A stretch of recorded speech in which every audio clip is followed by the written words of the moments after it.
and circumstance will happen to you, to everybody. Unforeseen circumstance. Remember we spoke about due diligence. You can research everything, you can plan, and somebody says to me, why didn't you use the Yiddish expression? What's the Yiddish expression?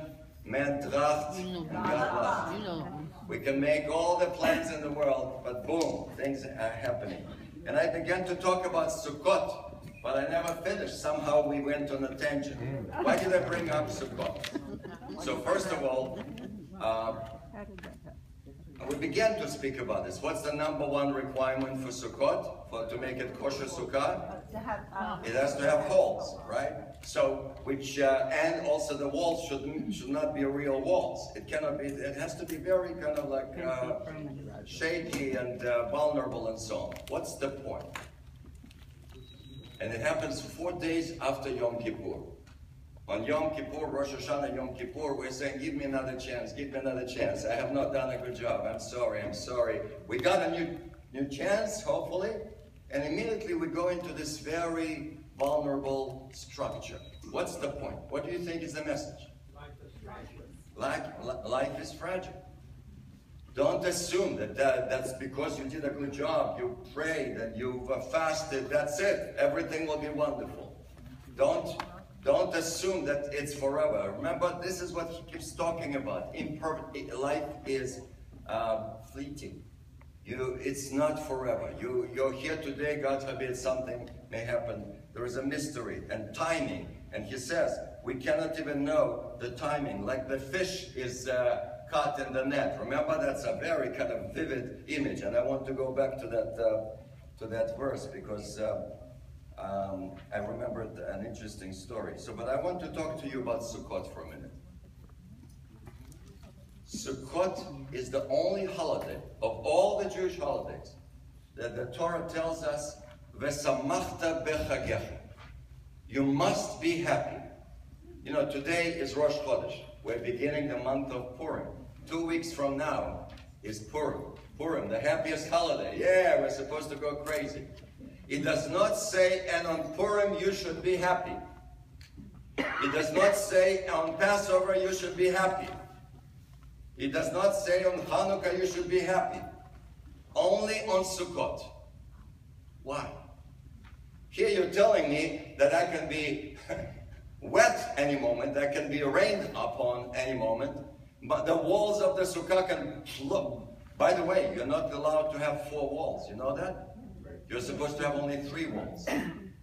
So you're telling me, get out of your nice, air-conditioned, beautiful home, get into this very vulnerable structure that can flow out, flow away, and yet you tell me, V'samachta, and you should be happy. Hey, shaking the lulav and eating and singing in the sukkah, welcoming friends and so on.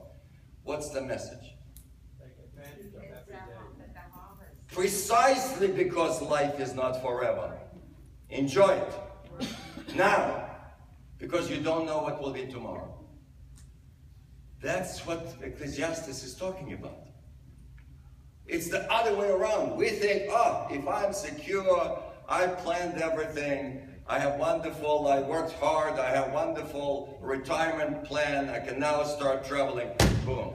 The first week, you get that phone call from the doctor. So Sukkot is powerful, and that's why I say this year after year after year. I look at the full sanctuary, 800 people are sitting there, and they say, I know that a week from now you will not be here. Or next week you will not be here, and I'm sad. Because if you come only for high holidays and don't come back 5 days later, which the vast majority of Jews don't do that, you're missing the point. Judaism is not about, I'm no good.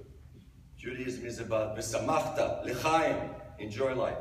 So that's the point about Sukkot, and I think this is basically what he's saying. I think the entire book is not about being depressed. It's not pessimistic.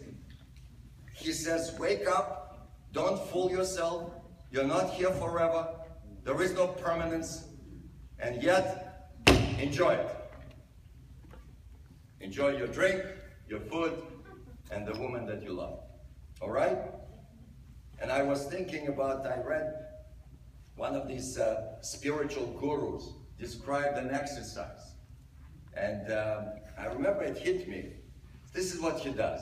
You know, there's spiritual retreats. A lot of people that do go, you know, there are some people who go from one retreat to another seminar, another seminar. They want to be spiritual. Remember, everybody was talking spirituality.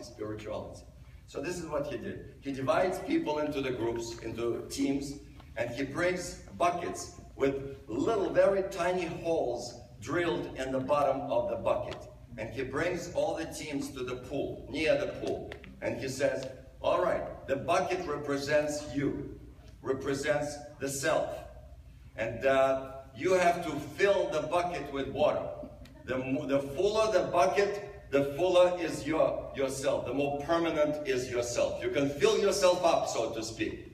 And he says, we're going to have competition. We'll see among the teams, we have 5 teams, who is going to, and the buzzer goes. So I'm going to turn on my alarm clock, and I will give you 5 minutes. Let's see how you fill up the bucket. And he says, it's very interesting what happens. People are, one at a time, they say, okay, let's have strategy. Okay, you run first. Then you will be tired, I will catch it. And so he says they are running to the pool, they fill up the something and bring it to the bucket. You know, whatever, there is a cup, I guess. And because the holes are tiny, it's very, it spills out, but leaks out, but very slowly. So the image is, oh, yeah, I'm going to be faster. So he's bringing more, and then this one is exhausted. The next one is running and filling it up and filling it up. And you can actually see if you're very fast. You can, but now what happens? If you slow down, it goes down. And then the buzzer goes. And he says, all right, let's check it out. Whose self is filled up? All right, you're doing okay. By the time he goes to the number 3, it's totally empty. And basically, I think there is a message right there. We try to fill up the self.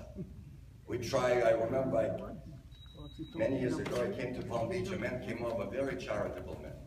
And he needed some counseling, he came to see me. And he says, all my life I've been trying to say to the world, I matter, I exist, I want to be remembered. No, whatever I own, whatever I did, there was a goal. I wanted to make a statement. And then he went to therapy and he found out that he's trying to prove to his father, who felt that he is a loser. And so he says, all my life, I've been trying to fill up myself, the self, to prove that I exist, that I will be remembered. So when we're talking about the fish is trapped and the birds fly into the trap, that's what we're talking about. The trap, the illusion of permanence. If I have my name on the building, maybe people will remember me. If I do this and so on, through my children and grandchildren, I will be remembered. And we spoke about that, how much we remember our grandparents and especially great-grandparents. Although next Shabbos we have a bat mitzvah here, very moving story. This child is going to talk about her great-grandmother. How many of you had a relationship with your great-grandparent? Never met. Most of you never met them. You knew your great-grandparents, okay. So, but this child had a relationship, a closeness for 10 years of her life. She says, I was closer to my great-grandma than to my parents. When I would have a fight, I knew whom to call, and so on. She had a relationship. That's a very moving story. I suspect everybody will be choking up when she talks about Granny and how she misses her, and so on. So this is the trap of permanence. We don't like the fact that we're transient. We don't, when uncomfortable with the fact that he says everybody will die. No matter what, everybody will die. And therefore we try to create this illusion and so on. So the bucket basically is telling us, you know what? Every team is a loser. You cannot win. The game is rigged. You don't have a chance, right? That's the point. We're running, and then we get exhausted. And you say, what have I accomplished, right? All right, so I think, one more thing about Birkat HaGomer. I forgot to tell you last week. We have a prayer. I know many of you know this. God forbid, somebody just told me, they were driving to shul and somebody hit them from the back. The car was smooshed, but the person was okay. And I said, you should come to shul and say the prayer. Do you know that prayer? You know what I'm talking about? Yes. It's called Birkat Gomel. Gomel means, thank you, God. You come to shul after an accident, after, God forbid, there was a suspicion of some terrible disease and so on, and you hear good news. You come to temple, you come to synagogue, you come to the Torah, and you say a blessing. And the blessing is, thank you, God, who saves those who don't deserve it. Basically, what does it mean? I don't assume that I should be healed. Like, Flo, where is she? She says, why not me? When people say, why me? Why me? The best answer is, why not me? What does it mean? It's okay if she dies, but not you. If he loses his child, and you understand this is, and we spoke about this. Remember the Talmud is telling you as you're driving to your neighborhood and you see smoke coming up from your neighborhood, what are you not supposed to say? I hope it's not my house. Because what are you saying? I hope it's my neighbor's house. All right? So why not me is a good response. So Birkat Gomel is a profound blessing. You say, thank you, God, you save those who don't deserve to be saved. And then the congregation responds beautifully. Mishek Malchatov, Uig Malchat Kol Tov Selah. So may he who was good to you this time continue to be good to be next time. Even though I don't deserve to be saved. There was another accident next to me and totally dead, the whole car. How come I was saved? And that we spoke about that also a few weeks ago. The guilt of survivors, the survivor's guilt. All survivors talk about this. Why did I survive? What makes me deserve, and so on. So Birkat Gomel, it's a beautiful custom, interesting blessing, and you should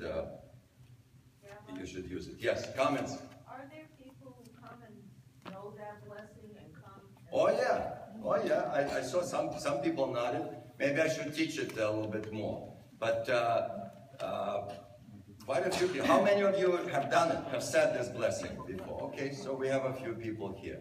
I can teach the blessing. It's very basic, and it's in the Siddur. It's in every Siddur. You open, even in the Reformed Siddur, it will say. And those who just came out of a surgery or went through an accident and they're okay, they should say Birkat Gomel. Gomel. Suppose you come to shul and didn't know to say that, but you say something, thank you, God. That's okay. Listen, God hears you. There are many stories about this. There was a famous Hasidic story. Everybody's praying and everybody's so intent.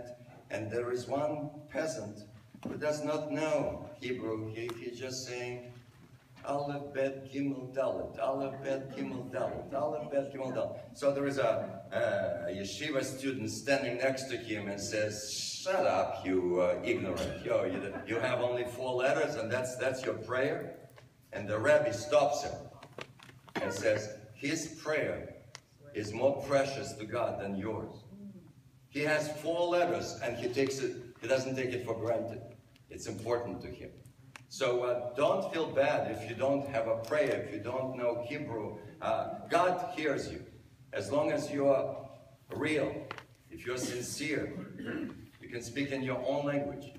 Your Baba and Zayda probably spoke in Yiddish. Gatinu, I know that many people have told me, we were not really observant, but Grandma always on Friday night would put kerchief and mumble something in Yiddish. We didn't understand what it was. Well, that was very sincere prayer. How many of you remember that in your homes? Grandma would go and she probably said prayer for and make sure that my Einikl okay and my cousin should be all right and so on and so forth. So that prayer is okay. So thank you for asking this, but there is absolutely no requirement. I always say, when we come to the silent Amidah on Shabbat, I say, you know what? You can pray in your own language. God understands every language. God knows you. God knows us better than sometimes we know ourselves. Because you see, we fool ourselves. We lie to ourselves. We create illusions. I want to continue now. Eric, please continue. We're now coming to a very interesting story. Now, it's interesting. We're switching now. He basically spent the last 9 chapters or 8.5 chapters telling us problems in life. But it's very easy to point problems. What about solutions? He's going to switch now. For the end, for the rest of the book, you'll see he's giving us solutions. You know the famous thing, an engineer goes to the manager and says, I have a problem. What's the usual response of the manager? Don't bring me problems, bring me solutions. Now some of the managers do it with anger. Hey, I don't want to hear problems, give me solutions. But you know what? It's actually a very profound answer. The person who is involved, struggling over there, knows more about the situation than the manager. The manager has many other issues. So the person who is involved should be closer to the solution than the big boss, right? And besides, we know human nature. The one who is struggling, the one who is invested in the project, he will take it more seriously than the one who is not invested. I spoke about this 2 weeks ago when Moses breaks the first tablets. The first set of tablets. Remember when he was furious, when the Jewish people are dancing around that golden calf. He goes up and the second tablet, set of tablets, God says to him, now you will carve those rocks, those stones. And the second tablet is much more powerful. It survives. The first one is crashed, is shattered. God created them, they don't survive. It's what we invest, what we work, when we are involved. You all know that. If you are in charge of a committee, get people, don't do the entire job by yourself. Get your committee, do something. They will be invested, they will show up, they will care. When people show up for dinner, what's for dinner tonight?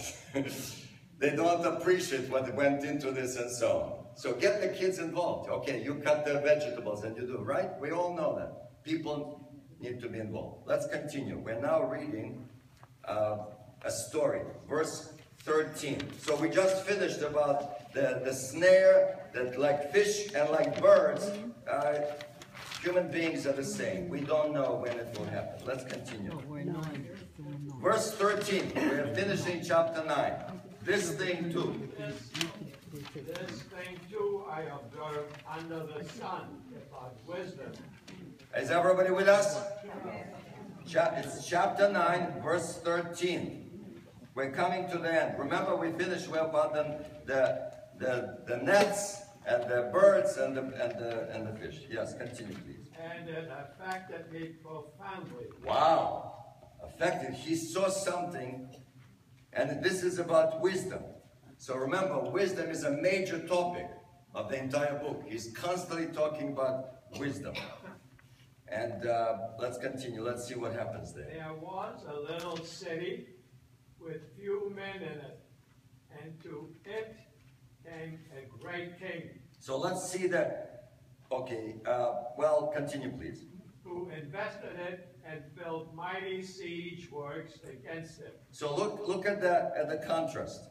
There was a little city, very few men there, and a great king comes and builds a mighty siege. This reminds you of a famous place in Israel. Which one? Masada. Masada. Until today, when you stand on the top of Masada, you can see the 10 different campsites. Until today, 2,000 years later, you see the Roman soldiers were right there, and they were building the rampart. Is that the word? And you know the end of the story, of course. So look at this interesting contrast. What is the chance for a little city with a few soldiers against a huge major army? What's the chance of survival? What does he mean by invested? Invested, I'm not sure. I really am not. Surrounded, it's more like occupy, prepared it, like really coming very close to choke it. Very similar story. In fact, Masada comes from that word, Mitzadeh. It's like he builds there's siege around it. So what's the chance for this city to survive? A small city against the king. So logically, there is no chance, militarily. Does Israel, tiny country with, in the beginning especially, 1948, 47. How many Jews lived in Israel? Anybody remembers? 600,000, close to 500,000. How many Arabs lived around there? 60 million? What was the probability? What was the chance for Israel to survive, not only to win? But what about the 6-Day War? Even then, we had something like 3.5 million people against 120 million. So what's the chance? Like a miracle. Is it miracle? Or what else is important in life? In addition to... How did Jews survive throughout history? Did we have big muscles, good arms? Brain. And that's what that book that I've been telling you about genius. They say that, and we know this in English, there is a famous expression. How does it go? Necessity is the mother of invention. When everything is wonderful, everything is, you're lazy. There is nothing to worry about. When you're stuck, when you're on the top of the mountain and there is a Roman Empire coming against you, you have to come up with creative ideas. And that's one of the reasons that Israel is booming.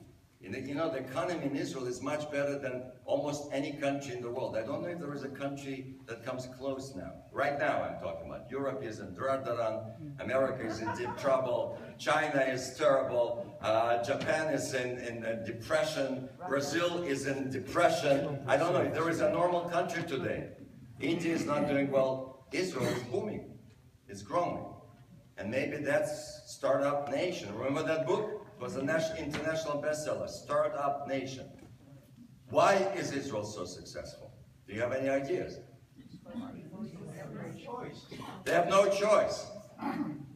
They have no choice. They have to work hard. And they say there are 5 chapters there. There are 5 explanations. One of them is the army. No other country is like that, where everybody is, boys, girls, everybody's there. And the army does several things to you. First of all, you have to solve solutions. You have to solve problems very quickly. You have to be quick. But also, you trust each other. If you spend 3-4 years with the same 4 guys, 5 guys, in the middle of nowhere somewhere, in a cave, when you come out of the army, you say, hey, listen, you want to go into business? You've tested each other.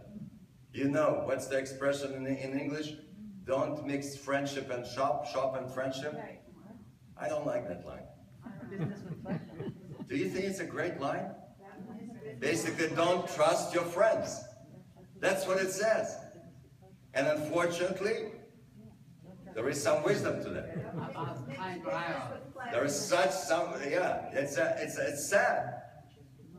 I just did a memorial service on Sunday, and of the 3 children, there is one who is not connected to the family.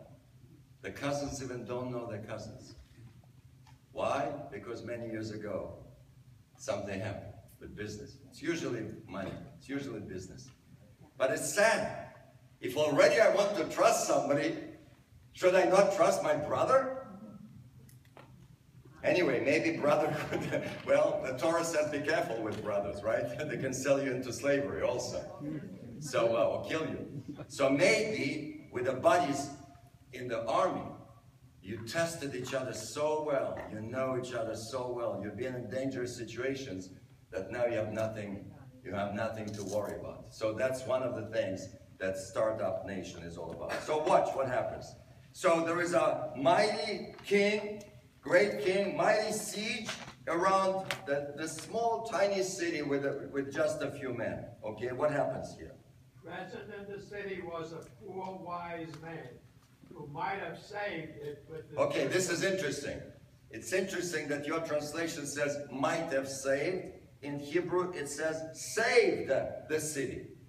So it's interesting. For whatever reason, I don't want to get into the translations. We spoke about this several years ago. Translations are always interpretations. Be careful. Whenever you read translation, it's never perfect. There are always different ways. I remember I came to America and somebody says, you read Hamlet in Russian? How could you understand Hamlet in Russian?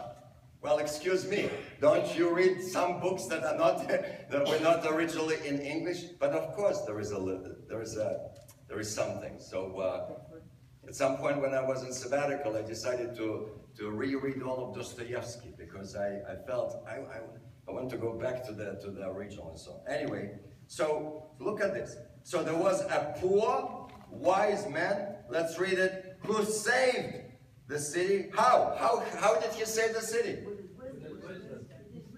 With wisdom. So seichel.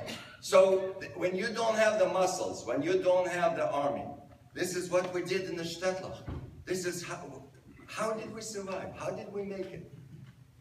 Remember that scene in Fiddler on the Roof? When the Russian mujiks go to the bar, whatever you call it, tavern, and suddenly they start dancing, hey, hey, na zdorovya, and their Jews are pulling away. They're very nervous. I think this scene is very much like what we're reading now. Watch what happens. So imagine a tiny city, no arms, no protection, and one person, poor, but smart, wise, saves the entire city. What would you expect now, the reaction of the city? Did they make him the mayor of the city? No. Did they make a big banquet and say, yeah? What happens? What's the word? What's the next line, Eric? And again, translation is not a good one. Nobody thought of that poor man. The real translation should be remembered. Nobody remembers that guy who saved the city. What does it say? Interpretation doesn't say he saved it. That's right. He might have, and nobody even listened to him. So yeah, they switched it there. Maybe the scholars, this is the best translation, by the way. But maybe they were very uncomfortable with the real story. Is it possible that he actually saved the city and nobody remembers him? And my answer is, yes. What have you done for me lately? When the emergency comes, of course, oh yeah, we need your help. Please, hey Jews, help us to do transactions here. I mean, every king in Europe would come to the Jews when they needed cash, when they needed some transactions, some trade and so on. The moment this emergency is gone, yeah, these Jews, let's go have a couple of pogroms. And you can see this also in Fiddler on the Roof. When the policeman, who was a nice guy, he says, Tabby, I'm sorry to tell you, but he says, what? Another pogrom? He says, well, you know, a little one. No, nothing special. No, you know, it came from the top. You know, I have to do this. All right. I always think about Winston Churchill. He saves Great Britain. He saves the world, literally. Without Winston Churchill, who knows what the world would have been today? We would not be sitting here today. And what happens to him in 1945? The moment the war is over, what happens? Out! Get out! You've done your job, get out. Next one. Isn't it sad? And I think the same could be said about Truman. Truman made a very important decision. The nuclear, the atom bomb, Hiroshima. People say maybe he saved another 1 million people, and then they push him out. And I think that's throughout history, it's been proven. Push him out. He couldn't really get Oh, he did not want to, yeah, but he was not respected already. He was already. He went out in his Today. Anyway, let's continue. I'm sure there are other examples also. So it's a dramatic story with a sad letdown. No praise. He was not promoted. They're stupid. People are stupid. I say, there was an article somebody sent me about, maybe Arnie. There was an Arab, I think it was a professor, an important thinker in Egypt, who is giving an interview on Egyptian television. And he says, instead of killing Israel, instead of trying to destroy Israel, we should learn from Israel. Can you imagine? The idiots. 120 Arabs are living in poverty in the disgusting world. They see, they're not idiots, they watch, they know that in Israel life is beautiful, women are in the Knesset and this and that. And he says, let's wake up. Why are we trying to kill them? We should learn. Idiots. If the world in Europe, for 2,000 years, they beat us up and they raped us and kicked us out. If Europe would be smart enough to come to us and say, what is your secret? By the way, there are nations that are smart and try to learn. In the East, I think we mentioned this. In South Korea, every home has a book on the table, and it's called Talmud. In South Korean, in Korean language. They don't study Talmud, but they probably have a little bit of Pirkei Avot, a little bit some wisdom, and so on. They discovered there is something about Judaism. It's not genes, ladies and gentlemen. You know I don't like that expression, the Yiddish kop. I don't like that expression. You know what it means, right? Oh, the Yiddish kop. We're very smart. Who told you so? You may think so. I have worked all my life with Jews. Let me tell you something. I've met some Jews who don't have a Yiddish kop. And I suspect everyone here met some Jews who don't have Yiddish kop. So it's not that by genes, by genetics, we're smarter than everybody else. And that's arrogant. And that's arrogant. We say, the guy and the push of the guy, yeah. First of all, it's not nice. You're putting everybody down. Not everything was invented by Jews. Not every Jew is a genius. But it's Judaism that made us who we are. There is something in our culture. And I think it was, who was it? Romney. I don't know if you remember. He goes to Jerusalem right before the elections. And he stands up there and the Palestinians attacked him. And he says, I read a book. A Harvard professor, I think he was Professor Kaplan. I have that book. And he basically says there is something about cultures. Different cultures create different things. He says, let's be honest about this. Look at the Israeli society and look at the Muslim society. So, I don't know if he said Muslim or Palestinian. I forget which word he used. Big scandal. Hanan Ashrawi got onto CNN and says, what a horrible statement to say, we are as cultured as the Jews. Yeah, really? Whenever I take a group to Israel, to Jerusalem, we stand on the Has Promenade, you know, that beautiful overview, and we look down, we see the Golden Dome, and I say, I want you to look around and tell me where is the East Jerusalem and where is West Jerusalem? Where is the Arab part, Palestinian part, where is the Jewish part? And everybody immediately knows. How do they know? They're green, exactly. Our part is all green. We spent 100 years planting trees. Remember the trees? You all grew up with a pushka. Remember that pushka? Your grandma probably put a coin over there. It was, some people say, by the way, the new pushka is more beautiful. We have it here on the table there. The pushkas were this was nothing. It was swamps. It was terrible land. Look what we produced. It's green as you travel around Israel. But that culture does not believe in this. It's squalor and the dirt and Even within Israel, the Arabs are not growing things. It's not the same. It's not the same. All right. Anyway, so this brilliant man who saved the city does not get anything. And I think the same is true about who gets credit in academia. This is another very famous thing. Who gets the name? So-and-so wrote a paper, very important paper, and so on. Most of the time, it's the assistant.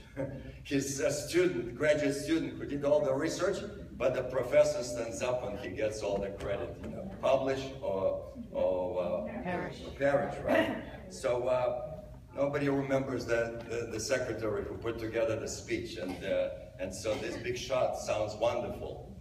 But who writes those speeches? All right? So But it's interesting that sometimes the Savior does not have a power, does not have a position, does not have an office. It's just wisdom. Sometimes, not sometimes, you'll see. It's more powerful than strength. Let's continue. So I observed. Now, he says it moved me, affected me profoundly. What affected him profoundly? That this, oh, by the way, this is back to Fiddle on the Roof. Nobody, oh yeah, it will come in a minute. Next one, yeah, let's continue. So I observed wisdom is better than valor. Valor or strength, it's called, it's the same, okay? But a poor man's wisdom is scorned, and his words are not heeded. Why? Let's stop here for a minute. Do you remember Fiddle on the Roof? Yes. If I were a rich man, and what will happen if I were a rich man? They would listen to me. Isn't that interesting? Why do we listen to somebody who is rich? Is wisdom always connected to richness? Is wealth and wisdom, do they always go together? In fact, we just said the same thing. All the geniuses, they came from need. Remember I mentioned to you, disproportional number of geniuses, inventors and so on, lost at least one parent very early. They were poor, most of them. Leonardo did not have shoes, apparently, when he was 11. Leonardo da Vinci. And so on. So never went to school. Never went to high school. And we have many people like that. Yes? I agree. I was just looking at it again. I think might have said is correct because nobody paid attention to him because he was a... Well, that's another way of looking. Correct. They didn't listen to nothing. They don't listen to the one who does not have a title. Oh, we spoke last night. Betsy just left. We spoke last night about Harvard. So the name Harvard opens a lot of doors. Well, yeah, Ivy League school, but we spoke about this last year. Education as opposed to wisdom. Are they the same? No. There are many very educated people who have no wisdom. In fact, they're stupid. Exactly. Common sense is not so common. It's a very important concept. So education and wisdom are not necessarily the same. And I went to Kishinev State. I didn't go to Harvard, sorry. So anyway, and my friend Dennis Prager went to Brooklyn College. And Joseph Telushkin went to YU. Oh, Brooklyn College. No, I'm not saying that, but some of the greatest minds of this world came from Brooklyn, but even in other colleges, even more so. Which one? City College. The Jews who couldn't afford Harvard and New York University, City College became a source of many Nobel Prize winners. It was an amazing college back then. You see, City College became... Truman never went to college, that's right, and was one of the greatest presidents and so on. By the way, did Abraham Lincoln go to college? Did George Washington go to college? Now Jefferson, yes. Hamilton, yes. Hamilton went to NYU. Anybody here from NYU? I love it. I love Hamilton. I think he's my favorite of the founding fathers. Another story. What was his background? And I know many of you saw the play on Broadway. How many of you saw this play? Okay, so they say it's one of the greatest plays. Anyway, but I heard also some people did not like it because they cannot appreciate that rap music, you know. But Hamilton, what's his background? He comes from the Indies. He comes from a small island. Who was his father? Jew. Some people think he was a Jew. Was he married to his mother? No. He was a bastard.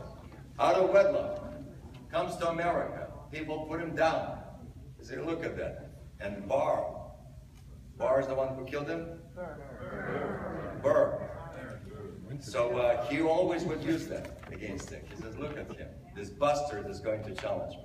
And so, very difficult circumstance. Came, I think, with $6 in his pocket. Look what he did. Look what he did. He created everything. The entire economic system is based on Hamilton. Anyway, let's continue. So, a good point. It's possible that because he was poor, nobody pays attention. But if you have a title, what do they call all those talking heads?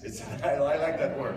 A lot of people, because we have cable TV now, these news stations, they are 24 hours a day. They have nothing new to say. So they have these talking heads. And they're big experts, and they twist, and what do you think, and what do you think? Do they know more? No. Did any one of them predict this situation? No. Not one. And they all say, we could not have predicted. We said that Donald would not have a chance even at the very first primary. Not one of them could have predicted. And the same about Bernie. So where is the expertise? Where is the PhDs? They don't necessarily have all the answers. And when the Soviet Union fell, people asked a very simple question. There was a whole field called Sovietology. These people studied the Soviet Union. They were watching the smile of Khrushchev and Brezhnev, and a drop of turn to the left. Oh, that means this. And suddenly one day, without one bullet, the Soviet Empire fell apart. Not one so-called expert predicted it. So we have to be a little bit careful. Just because somebody has a title does not mean anything. Just because somebody is wealthy does not mean that they know more. And just because somebody is poor, and unfortunately then people look down and say, oh, what does he know? He never went to college. That's what people said about Truman. Yeah. A failed businessman. He started 3 businesses and failed in every one of them. Even before haberdashery, he had another two businesses. Anyway, but you all heard Watson, and Professor Watson says that he's the greatest president we ever had. All right, a poor man's wisdom is scorned, and his words are not heeded. Let's continue. Words spoken softly by wise men are heeded, sooner than those shouted by a lord in folly. So, it's not the volume of the way you speak. It's not how loud you shout. Now, some people say, are heeded or should be heeded? That's an interesting question. You tell me. Is it true? Do we listen to somebody who is quiet? What do you think about this campaign? Yes. Who is winning? The one who is quiet? Remember Ben Carson? What do you think, doctor? Well, you know, it depends. He's a sweet guy. He's a neurosurgeon. People say you don't have to be a brain surgeon, right? This is an expression in America. It's like the most brilliant people are neurosurgeons, right? So how come he lost? And even Kasich.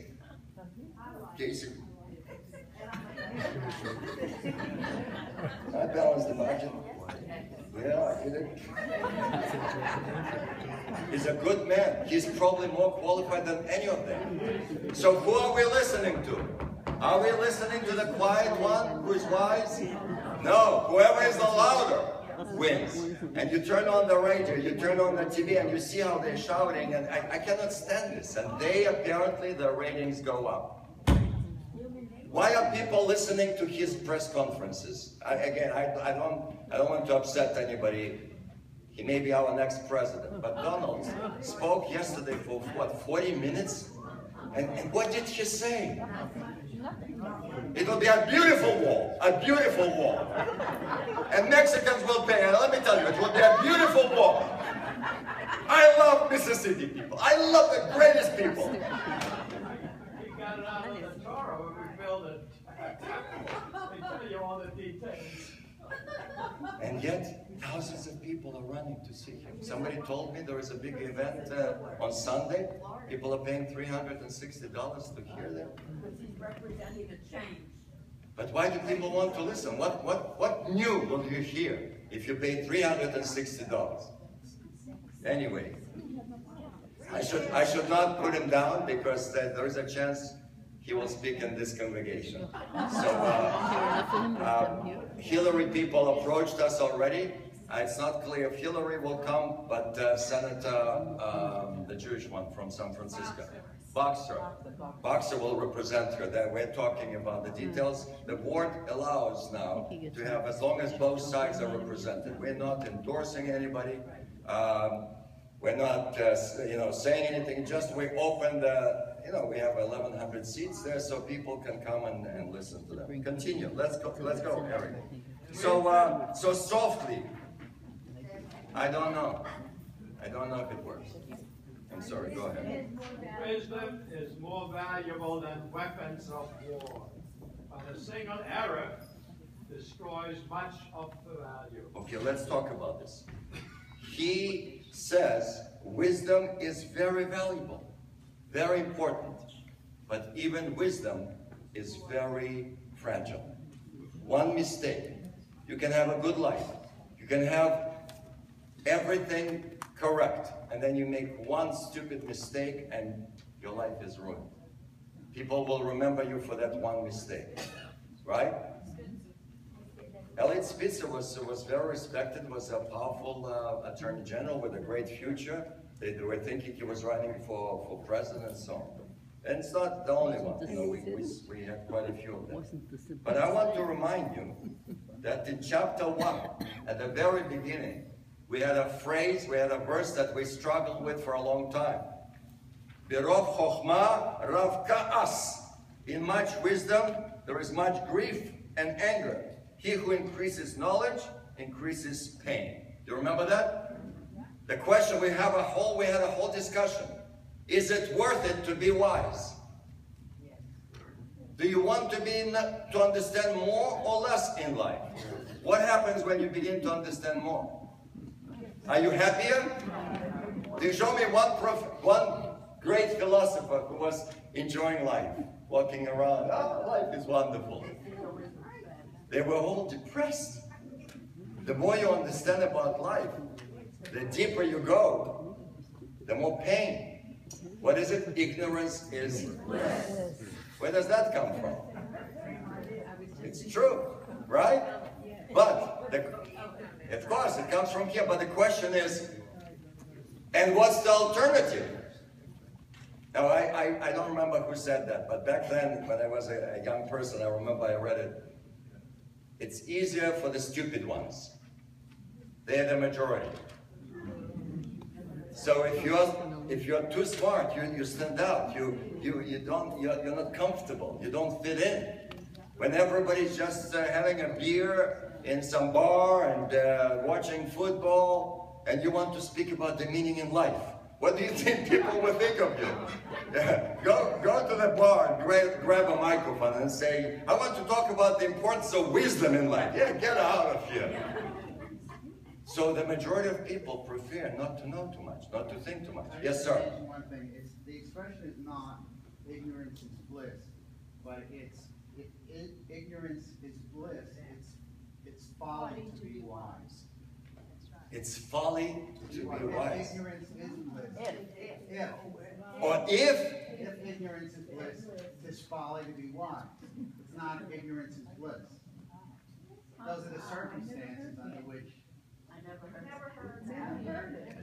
Maybe. Look it up. I'm not sure where it came from, but I'm sure that's basically what he's saying. Now again, I want to find a contrast. What did he just say? Wisdom is more valuable than armies. Forget about military. Have smart people planning strategy and so on and so forth. And we know that this throughout history, it happened. Napoleon had an army that was much more powerful than the Austrians and the Russians and so on. But he made some mistakes and so on. Kutuzov. In my childhood, we were all looking up to Kutuzov. And he was brilliant strategist. Anyway, so he says here that it's more valuable.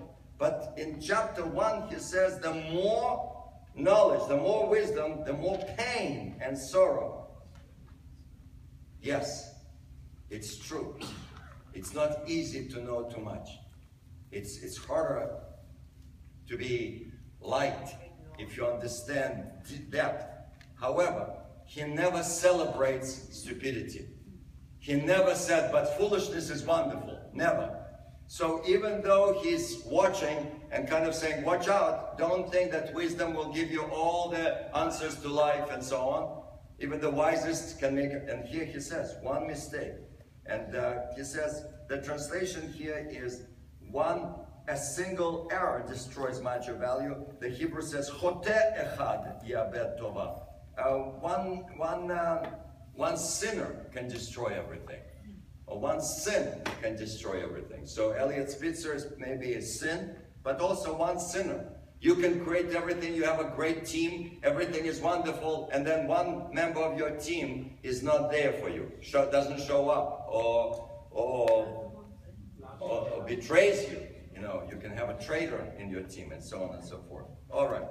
Okay, let's continue. Now you will see that he is beginning. Any comments, any questions?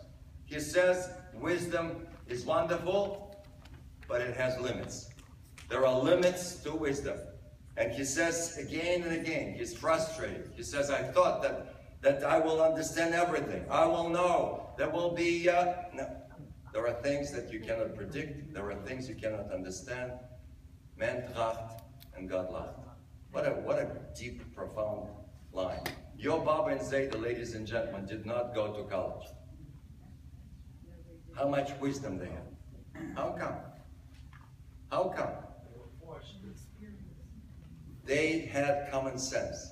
And I know so many people told me over the years, my grandpa used to repeat the same line, or my grandma knew. And they never went to high school.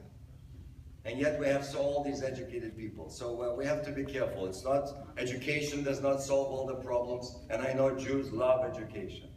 Jews are obsessed with education. My son, the doctor, right? Yeah. You know the famous, there are many jokes about this. There's a young mother who is pushing the carriage with the twins. She says, oh, they're so cute. Who are these? This one is the doctor, this one is the lawyer. There are many jokes about this. There's a great one. This is one of my favorite ones, actually. The two ladies are getting together, and then she says, how is your daughter? The one who was married to the doctor. She says, well, unfortunately, it didn't work out. They got divorced. Oh, I'm so sorry. She said, no, it's okay. Afterwards, she married an architect. Oh, mazel tov. No, it didn't work out. There was a divorce. She says, I'm so sorry. No. Afterwards, she married a dentist. She says, so much nachas from one daughter.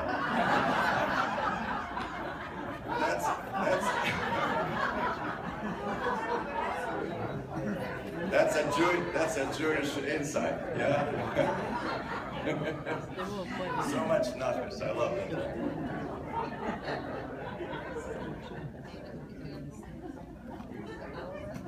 Mr. and Mrs. Marvin Rosenfeld are proud to announce the birth of their baby, Dr. Professor. Okay. So he says wisdom has limits. Even wisdom does not have all that. But foolishness is dangerous. Foolishness, one mistake, one sin, you can ruin everything. Let's continue. We go now to chapter 10. Let's go. Dead flies turn the perfumer's ointment fetid and putrid. So a little folly outweighs massive wisdom. Okay, this is actually, the translation could go both ways. It could be one dead fly may ruin fancy perfume. And therefore, a little bit of stupidity can destroy wisdom. So apparently, I don't know much about perfume. I don't know much about the dead flies, but I don't know. But apparently, you could really have everything perfect, all the components to but a little fly can die, and it becomes disgusting. The smell destroys everything. What is the image here? What are we talking about? What is he trying to say? That's right, it's similar to what we just said. You can have your life all planned, wonderful. One stupid mistake, you ruin your life, you ruin your reputation. Oh, that's true, but he's talking about folly. Here it's stupidity. He's not talking about, tragedy happens. Here actually now it's practical advice. He is now beginning to talk to us about advice, not problems, but solutions. You can have your life perfect, everything is wonderful, but one fly can ruin everything. You make one stupid mistake.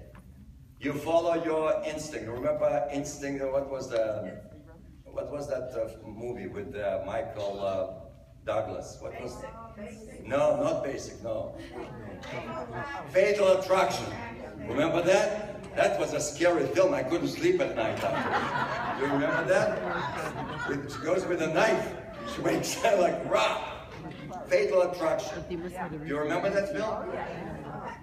It was just he went to some convention, and there was a woman who seduces him over there. It's one night stand and so on. It ruins his life, everything. One mistake can ruin your life, can ruin your reputation. On the other hand, what we're witnessing right now is that no matter what, his reputation does not get hurt. Now this is a good question. This should be an interesting question. This is illogical. It goes against all the rules. So the question is, now that you're so wise and you know Ecclesiastes, what's your prediction? Can this continue? Are more and more people going to vote for him and support him and so on? That's an interesting question. You add up what the other three have in our numbers. It's an interesting question. One stupid act can ruin everything. But he has a lot of stupid acts. Julie came to see me on Friday morning, and she was watching the debate on Thursday, and she says, I had to turn it off. She says, I was embarrassed. She says, I came to this country. It was a unique country. We looked up to America. And she says, what's going on? The world is laughing at us. I married a couple of Saturday night, and the brother-in-law works for the American embassy in Morocco. I mentioned that I want to put together a trip to Morocco, and so he came over to me. He says, I'll make all the arrangements. Maybe you'll be invited to the palace with the king. We'll see. I don't want to promise the palace. Anyway, but he says, it's bizarre. He says, my job is much tougher now. And one of his jobs in the embassy, American embassy, is interreligious relations. There are Christians there and there is a Jewish community. It's a small one, but there is. So he says, how do I explain to my Muslim friends what's going on in America? People are shocked. They've never seen America like this. It's literally like we're going through a strange chapter in our history. Let's continue. So be careful. One mistake, one folly, one stupidity can ruin everything. I want to know, you were talking about Trump. Are the people stupid or ignorant? You can't fix two. I don't think it's either. I think the answer is angry. I don't think it's stupid. They're so angry. The anger is just up there. They don't care what he says, what he does, as long as he destroys the system. The system is broken, they're furious and so on. Yes, sir. The budget is so far out of whack that we are $20 trillion in debt. The people realize that if we keep on this approach, we're going to destroy the country. Superimposed on that, Social Security cannot be continued. The people have realized that what has happened is this status quo will destroy the country. But this does not mean that he's going to solve all of this. It's all based on promises. I will help you. I will do the bridge, the wall. Everything will be one. It's like Bernie, who says everything will be free. People are furious. Think about the two extremes. People are so upset. They're fed up. The system is broken. And so they're angry, and they will vote for whoever now stands up and basically says it. I don't want to go into, there were other comments, please. Sometimes the pundits are saying the successful candidate is the one that's relatable, and I think people think his frailties are just what they have too. And the same with Hillary. So she's dishonest. Everybody's dishonest. That's what they're saying. I see. So if I can relate, that's a good point. People can relate. They say that he's using stupid language and stupid expressions. He says, he's a nice guy. He's talking about Ben Carson, one of the most brilliant minds maybe, and definitely hands, saved millions of children. So he said, he's a nice guy. Oh, that guy's a nice guy. I mean, he speaks like the simple people, the common people. And that speaks to them. They can relate. Now, it's bizarre. A billionaire, who is voting for him primarily? Blue collar. So it's like, it doesn't totally relate, but he says, I get it. I get it. I know who you are. By the way, when Clinton was running, by the way, he says, I can feel your pain. I don't know if you remember, the very first time he was running, I remember this became a very important theme. I can feel your pain. And Reagan, by the way, people said he's another idiot and this and that. He was very successful. He saved America in so many ways. So people, they relate. I think you're right. They can relate. Now, with Hillary, I don't know if this is the same. I don't know if they can relate to her. I think there is something else there, because the majority says we cannot trust her. So, anyway. All right, let's continue. Verse 2. The wise man's mind has toward the right hand. Okay, this is very important. I'm not sure why they translate this mind. The Hebrew says, Lev Chacham, the heart. And there is a big difference. And I'm not sure why they went to that direction. Rabbi? A wise, yes. In antiquity, the mind was not thought of at all. Correct. But certainly the thinking capacity was from the heart. Yeah, today we think that the brain is thinking and the heart is feeling. No. In the antiquity, in the ancient world, mind was not that important. Right. It was the heart was thinking, the thinking heart.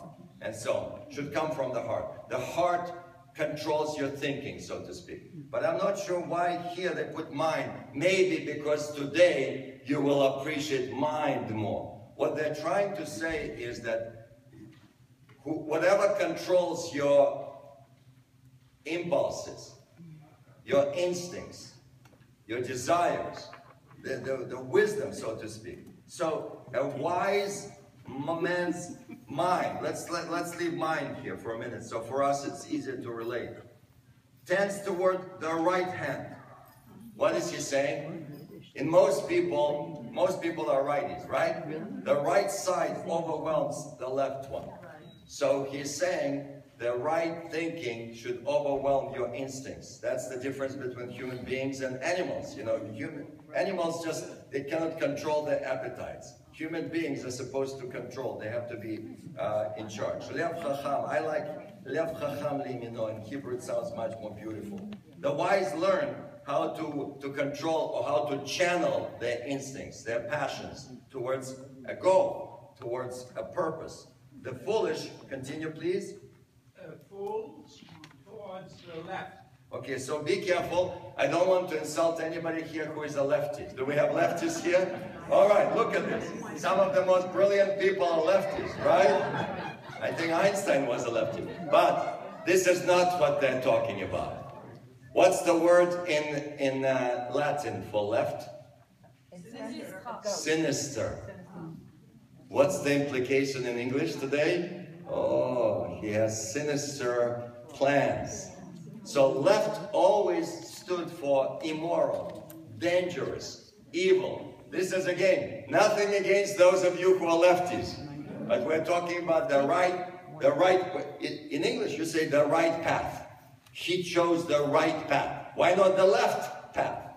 For whatever reason, we kind of assume that the right path is the correct path.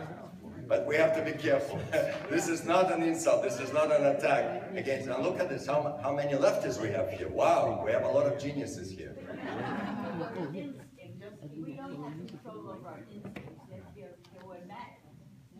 We don't have control over instincts? No, we're born with them. But our intuition is different. No. Hold on. Be careful. We don't have control over instincts? That's by definition what a human being is.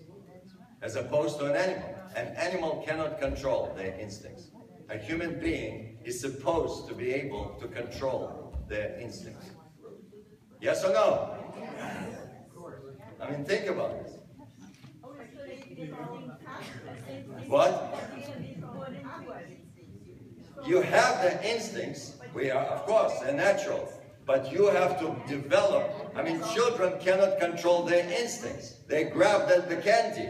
If you have a candy, I don't say politely, excuse me, would you please share the candy with me when I'm 3 years old. Babies don't control their instincts. A baby is going to, in the middle of the night, if the baby is a little bit wet, a baby is going to say, I'm going to destroy your life now, unless you come and change me. Right? Babies don't control their instincts. Human beings hopefully become more in control. We don't eat like pigs. We don't, you can translate this into all the other areas. I mean, Some do. Okay. Why do you think all the areas of instinct are always compared to animals? He does it like rabbits, or he eats like a pig, and so on. In every area where there is an instinct, they will always put down somebody by comparing him to an animal. We're not supposed to eat like pigs. In fact, we're supposed to be able to control our appetite. Doesn't everybody go on a diet once in a while? And you'll see in a minute. Actually, he's talking about this. Even if you decide, that's it, I'm going to choose the right path, what's the response here? The fool's mind is also wanting when he travels. When he travels. So which means, even when he decides to go on a right path, you say, from now on, I will not eat that cake. Right? From now on, I will not go for my secretary. I have a wife at home, right? What happens? And he lets everybody know he is a fool. A fool's mind is also wanting. The better translation is makes mistakes or makes bad decisions. So even if he decides, a fool says, you know what? I'm going to stop drinking. It's ruining my life. I was listening on National Public Radio yesterday. This woman who basically was in a gutter for years, lived with a bag, and she now wrote a book that is a bestseller. Anybody was listening to her? And she was asking her, what's her name? The Jewish reporter who always asks interesting questions on NPR. Terry Gross. Terry, yeah. What's her name? Terry Gross. Terry Gross. And she says, at what point did you wake up? She says, yeah, you know what? There is this myth that one day you wake up and you say, this is it. I'm going to change. She says, it doesn't happen this way. She says, I said, this is it many times and then went again for heroin. And it was horrible. I couldn't listen anymore. She says that you don't have veins anymore. This is interesting, by the way. What's going on in New Hampshire and Maine? Why is heroin suddenly a major, major problem there? Anybody knows what's going on? I have no idea. Suddenly, and all of them are speaking about this. Bernie is speaking about this. Donald is speaking. There was an epidemic with heroin up north. And in Maine and New Hampshire, there's an epidemic apparently. Because it's cheap, maybe.